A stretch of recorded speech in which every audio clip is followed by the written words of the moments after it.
Hello बच्चों, आज हम करने जा रहे हैं क्लास 6 का chapter 8 that is body movements part 4। तो बच्चों अभी तक हमने डिफरेंट जॉइंट्स के बारे में पढ़ लिया है। हमने पढ़ लिया है ball socket joint, pivotal joint and hinge joint. आज हम पढ़ने जा रहे हैं फ्रॉम फिक्स्ड जॉइंट्स। तो बच्चों let's start with the fixed joint. There are some bones in our head that are joint together at some joints.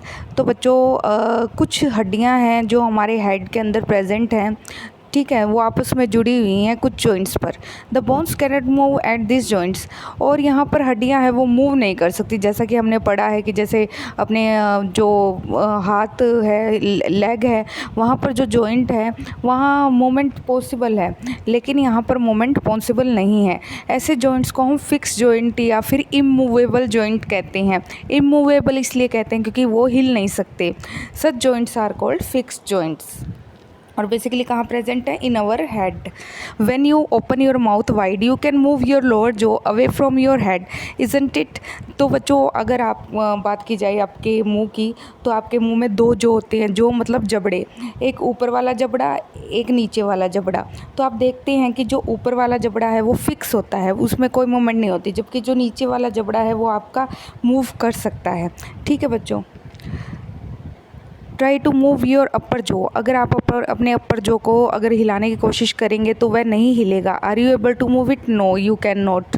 There is a joint between the upper jaw and the rest of the head which is a fix joint.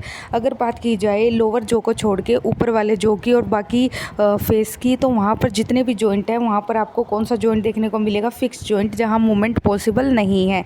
We discussed only some of the joints that connect parts of our body. अभी तक हमने different joints के बारे में पढ़ा है जो हमारे शरीर में प्रेजेंट है।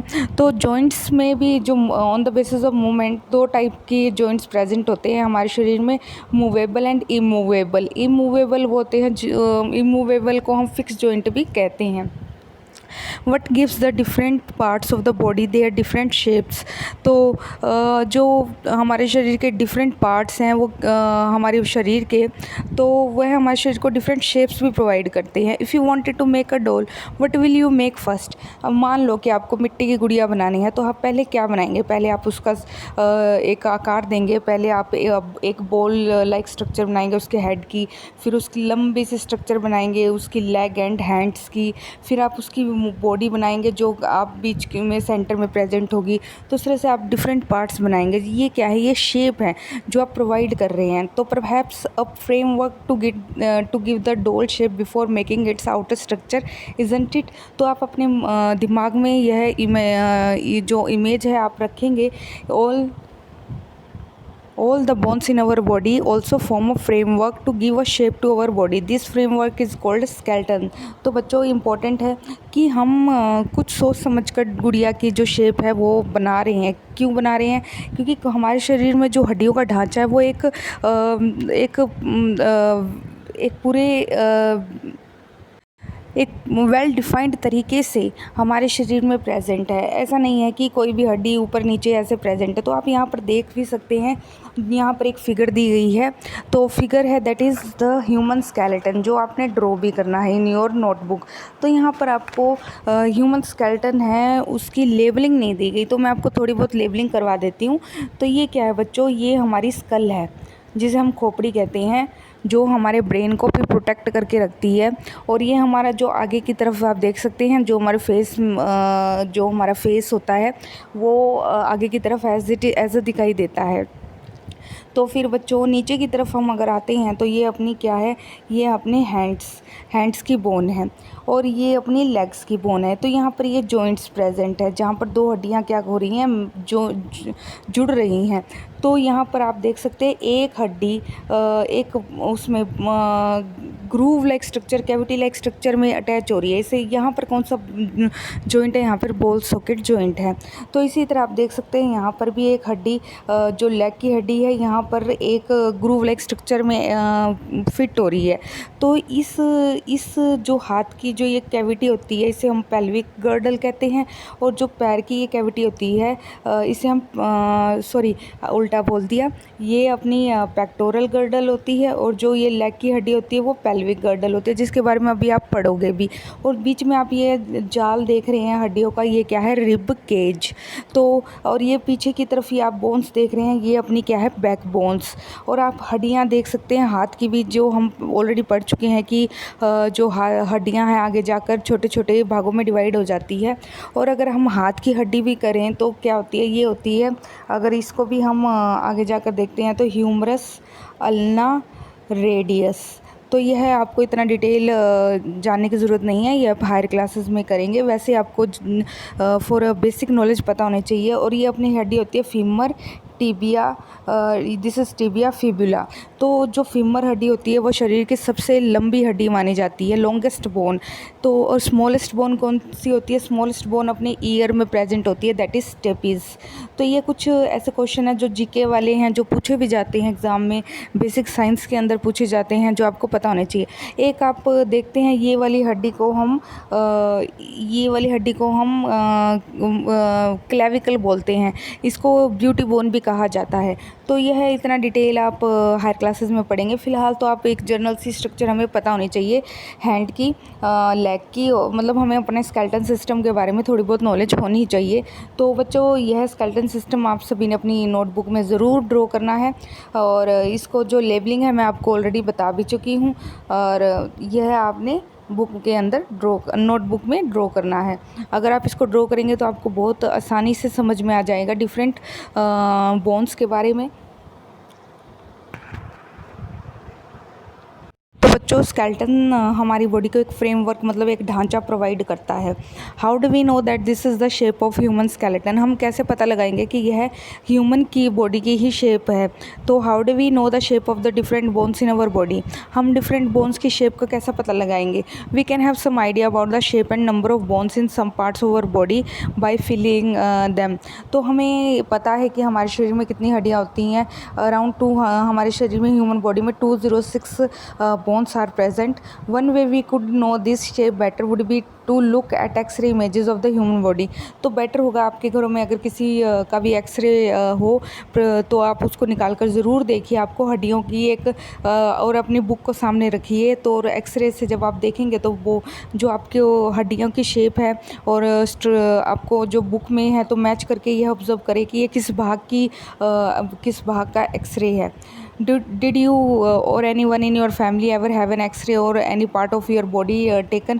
क्या कभी फैमिली में किसी का एक्सरे हुआ है? Sometime when we hurt, we have accident, doctor use this X-ray images to find out about any possible injuries that might have happened to the bones. जब किसी का एक्सीडेंट होता है तो सबसे पहले एक्सरे किया जाता है कि कहीं कोई बोन फ्रैक्चर ना हो गई हो। The x-ray shows the shape of the bones in our body. तो एक्सरे हमारी शरीर में बोन्स की इमेज को दिखाता है। Feel the bone in your forearm, upper arm, lower leg, upper leg. Try to find the number of bones in each part. Similarly, feel the bones of your ankle and knee joints and compare this with X-ray images. जैसा कि मैंने आपको कहा है कि अगर आपके घर में कोई एक्सरे इमेज पड़ी हो तो उसको जो यहाँ पर ये स्केलेटन सिस्टम है गिवन है, उससे मैच करके देखें और यह पता लगाने की कोशिश करें कि यह किस भाग का एक्सरे है। Bend your finger. Are you able to bend at every joint? How many bones does your middle finger have? Feel the back of your palm. It seems to have many bones, isn't it? Is your wrist flexible? It is made up of several small bones. What will happen if it has only one bone? तो आप देख सकते हैं, जैसे मैं आपको पहले already बता चुकी हूँ कि हाथ में भी बहुत सारी हड्डियाँ होती हैं। इवन अपनी जो फिंगर होती है यहाँ से बेंड कर सकती है ना, जहाँ जहाँ पे जॉइंट है वहाँ पर बेंड कर सकती है। तो आप इमेजिन कर सकते हैं कि हाथ में कितनी जो अपनी हथेली है उसमें ही कितनी हड्डियाँ प्रेजेंट होंगी। तो activity 4, take a deep breath and hold it for a little while. Feel your chest bones and the back bone by gently pressing the middle of the chest and back at the same time, count as many ribs as possible. तो बच्चों आपने क्या करना है, आपने एक बार बिल्कुल बहुत गहरा सांस अपने अंदर लेकर जाना है और उसको छोड़ना नहीं, और फिर धीरे धीरे छोड़ना है। तो आप क्या महसूस करेंगे कि आपकी चेस्ट के जो चेस्ट है वो जब आप सांस अंदर लेते हैं तो फूल जाती है और छोड़ते हैं तो फिर से नॉर्मल पोजीशन पे आ जाती है। तो count as many ribs bones of the chest as possible. तो आपको अपने जो चेस्ट की बोन्स भी काउंट करनी होगी, हालांकि ये इतना ईजी नहीं है, पर कुछ चेस्ट बोन्स आप फील कर सकते हैं। Observe carefully and compare with what you feel of the chest bone. We see that the ribs are crucially bent, they join the chest bone and the backbone together to form a box, this is called rib cage। तो आ जाइए आप यहाँ पर figure 8.9 पर, इसे कहते हैं rib cage, जो जस्ट हेड के नीचे प्रेजेंट है। तो बच्चों यहाँ पर अगर आप हड्डियाँ गिनेंगे तो कितनी है, 1 2 3 4 5 6 7 8 9 एंड 10। तो यहाँ पर क्या है, 10 पेयर ऑफ रिब प्रेजेंट। तो जो 10 पेयर रिब्स हैं वो किससे अटैच हो रही हैं, पीछे क्या है, ये बैकबोन है, ये आगे क्या है, ये वाली हड्डी को हम स्टर्नम कहते हैं। तो ये पूरा एक जो ढांचा बनकर तैयार हो जाता है इसे हम बोलते हैं रिब केज। रिब केज के पीछे जो ये आपको दिखाई दे रहा है ये क्या है, बैकबोन। तो इस तरह से आप कह सकते हैं there is a 10 pair of ribs and अब हम बात करते हैं और रिब केज के बारे में हम पढ़ चुके हैं कि जो रिब केज का काम क्या है, टू प्रोटेक्ट अवर लंग्स। तो some important internal parts of our और live protect inside this cage. तो मैं बता चुकी हूँ रिब केज क्या प्रोटेक्ट करता है, लंग्स को। तो ask a friend to touch his toes without bending his knees. तो अपने फ्रेंड को बोलें कि अपनी अंगूठों को छुएं, पैर के अंगूठों को बिना अपनी नीज़ को बेंड किए। तो put your fingers at the centre of his back. तो can you feel some long and hard structure. तो बच्चों यह आप हार्ड स्ट्रक्चर आप देख सकते हैं फिगर 8.10 में, यह फील कर सकते हैं, ये आपकी बैकबोन है, रीढ़ की हड्डी कहते हैं, या फिर आप कहते हो ना पीछे की तरफ प्रेजेंट होती है। तो यहाँ पर अभी ये उभरी हुई होती हैं, आप हाथ लगाओगे तो आपको ये फील होंगी, ठीक है। तो starting from the neck move your finger downward on the back of your friend, what you feel is his backbone. जो आपके शरीर के पीछे आपके जो बैक होती है वहाँ बीच में अब अगर आप हाथ लगाओगे तो आपको फील होंगी। तो it is made up of many small bone, the rib cage is joint to this bones, जो मैं आपको पहले बता चुकी हूँ। तो ये बैकबोन है, बैकबोन से क्या अटैच होती है, बैकबोन से अटैच होती है रिब्स की बोन। बैकबोन से अमर्ज होती है, बाहर निकलती हैं रिब्स की बोन, और कहाँ अटैच होती है, स्टर्नम से। देखो पीछे की तरफ से रिब्स की बोन निकल रही है और अटैच कहाँ हो रही है, आगे की तरफ स्टर्नम से। तो आप यहाँ देख सकते हैं ये वाली हड्डी को हम स्टर्नम कहते हैं और ये वाली हड्डी को बैकबोन, और ये बैकबोन से निकल रही हैं रिब्स और कहाँ अटैच हो रही है, जाके स्टर्नम पर। तो इस तरह से बैकबोन प्रेजेंट होती है हमारी बॉडी में। If his backbone were made up of only one long bone will you friend be able to bend. अगर हमारी जो बैक में सिर्फ एक सीधी सी हड्डी होती लकड़ी की तरह, क्या हम मुड़ सकते, बेंड हो सकते? बिल्कुल भी नहीं हो सकते। ये तो एक बेंड क्यों हो रहे हैं, क्योंकि यहाँ पर जगह जगह जॉइंट्स हैं जो हमें बेंड होने के लिए कैपेबल बना रहे हैं। तो यहाँ पर हम बात करते हैं 8.11 शोल्डर बोन की। जैसा मैंने कहा था कि यहाँ पर कौन सा जॉइंट है, बॉल एंड सॉकेट जॉइंट। ये आपको गोल स्ट्रक्चर बिल्कुल एक कैविटी में फिट है। ये कौन सा जॉइंट हो गया है, बॉल एंड सॉकेट जॉइंट। ये हमारी हाथ में प्रेजेंट होता है। Make your friend stand with his hand press to a wall, ask him to and try to push the wall. Do you see two bone standing where his shoulders are, they are called shoulder bone. आप इस वाली bone को वैसे ही महसूस कर सकते हैं अपने आप अपने शोल्डर पर हाथ लगा के। तो यह एक्टिविटी आप घर में ज़रूर परफॉर्म करें।